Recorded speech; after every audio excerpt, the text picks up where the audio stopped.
bienvenue sur notre chaîne, là où les vérités que d'autres cachent explosent en pleine lumière. Aujourd'hui, nous vous emmenons au cœur d'un bouleversement tectonique. Ce que vous allez entendre n'est pas un simple exploit technologique, c'est un séisme idéologique, une gifle à l'ordre mondial établi. Le Burkina Faso, dirigé par le capitaine Ibrahim Traoré, vient de déclencher une révolution silencieuse qui pourrait bien changer le destin de l'Afrique tout entière, et tout cela sans un centime de l'Occident. Installez-vous, ce que vous allez découvrir va remettre en question tout ce que vous pensiez savoir sur le continent africain. Ce que vous entendez aujourd'hui pourrait bouleverser vos certitudes sur l'Afrique. Depuis le cœur du Sahel, une ère nouvelle, audacieuse, résolument panafricaine s'écrit en temps réel. À sa tête, un homme, le capitaine Ibrahim Traoré, sans tendre la main au Fonds monétaire international, sans se soumettre aux exigences opaques de la Banque mondiale, sans se prosterner devant les multinationales européennes, le Burkina Faso vient de frapper un grand coup.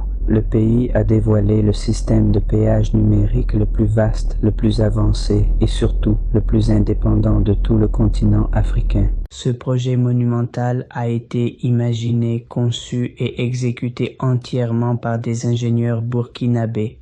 Il est financé à 100% par des ressources internes et des partenariats panafricains.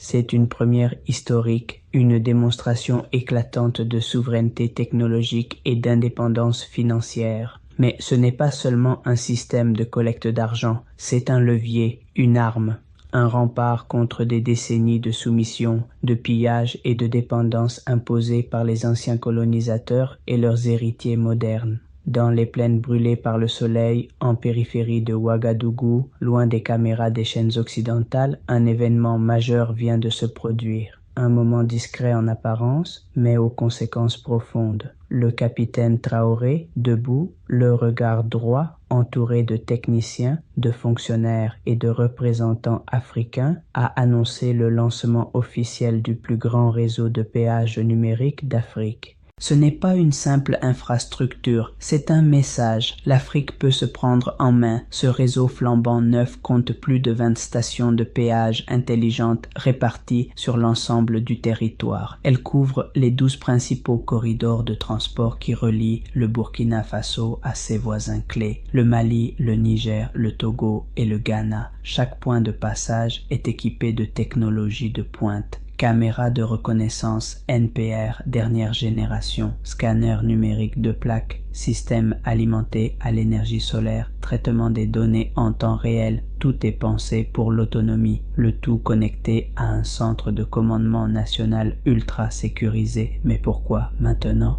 Pourquoi cette modernisation si soudaine? La réponse est limpide. Ibrahim Traoré ne veut pas seulement collecter des péages. Il veut reprendre le contrôle. Il veut bâtir un rempart économique contre les fuites de capitaux. Pendant des décennies, comme tant d'autres pays africains, les richesses du Burkina Faso se sont évaporées dans des circuits incontrôlables, dominés par des intérêts étrangers. Les routes, les frontières, les infrastructures étaient sous contrôle de sociétés étrangères, souvent européennes. Vinci, Bolloré et d'autres géants engrangeaient des millions d'euros annuellement pendant que l'État s'endettait pour entretenir ces mêmes infrastructures. Ce cycle d'asservissement est terminé. Voici venu le modèle Torius, nom donné à cette architecture numérique révolutionnaire. Et ce n'est pas fini. Le système fonctionne sans opérateurs humains permanents. Tout est automatisé. Paiement par mobile monnaie, QR code, identifiant numérique du véhicule. Plus impressionnant encore, l'ensemble repose sur une base de données nationale, cryptée, hébergée sur le sol burkinabé. Aucun accès étranger, aucune main occidentale.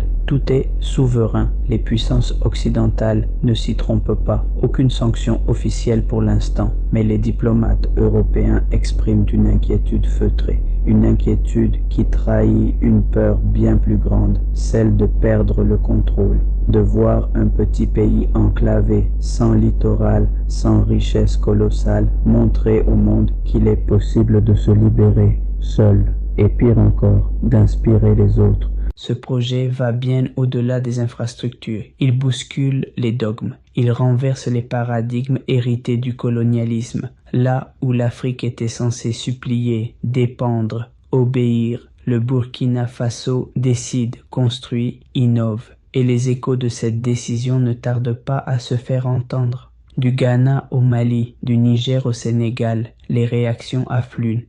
Des gouvernements veulent adapter le modèle, des citoyens organisent des campagnes de soutien, les réseaux sociaux africains s'enflamment. Mais le plus fort vient du peuple burkinabé lui-même.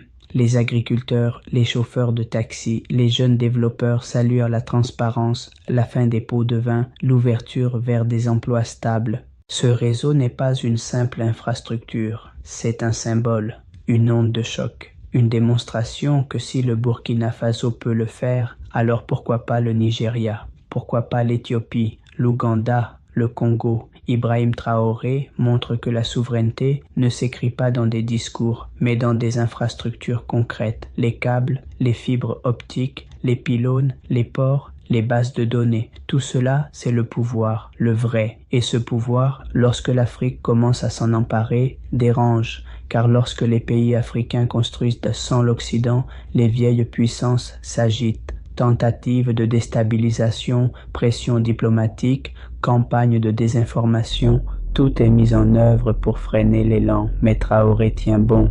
Depuis son arrivée au pouvoir, il a affronté un coup d'État, des sanctions, des diffamations médiatiques, et chaque fois, il sort renforcé. Pourquoi? Parce que l'Afrique commence à ouvrir les yeux. Les peuples veulent leur futur. Ce projet de péage numérique n'est qu'un début. En coulisses, d'autres chantiers se dessinent. Passeport électronique, registre commercial partagé avec le Mali et le Niger, réseau de surveillance solaire pour sécuriser les grands axes. C'est une stratégie globale, une reconquête numérique, économique, logistique. On parle désormais à Ouagadougou de cybersouveraineté. Il y a 5 ans, ce mot faisait rire. Aujourd'hui, il fait trembler. Car derrière les routes, les barrières et les terminaux, il y a une idée, celle d'une Afrique qui protège ses flux, ses données, ses citoyens, et cette idée devient réalité.